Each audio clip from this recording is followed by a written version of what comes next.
In today's video, I'm going to teach you how to unsubscribe from Zillow emails. If your inbox is overflowing with listing alerts or promotional messages, I'll walk you through the exact steps to turn them off from your account settings, using a web browser on either desktop or mobile. First, open a web browser and sign in to your Zillow account.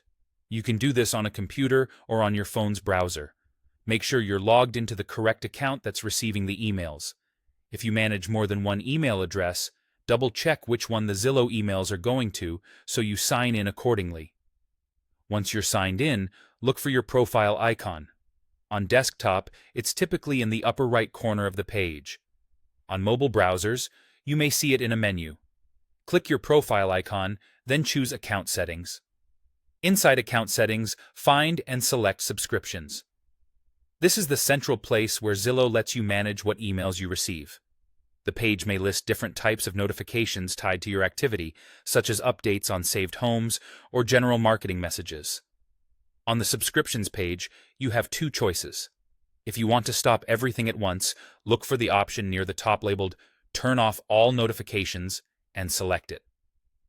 This is the quickest way to stop all emails associated with your account. If you prefer to be more selective, you can toggle off individual notification types one by one. Either way, your goal is to disable the notifications you no longer want. After you make your selection, be ready to confirm. Zillow may show a prompt asking you to confirm that you want to stop all emails. Go ahead and confirm.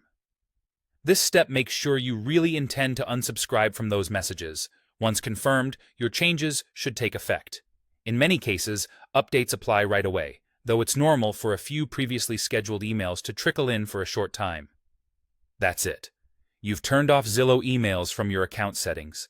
If you ever change your mind, you can come back to the same subscription section and turn notifications back on. It's a good idea to refresh the page and quickly scan your settings to make sure everything reflects your choice. Also, if you still see messages later, verify you were signed into the same account that receives the emails. Thanks for watching. If you found this helpful, feel free to follow along for more straightforward guides just like this.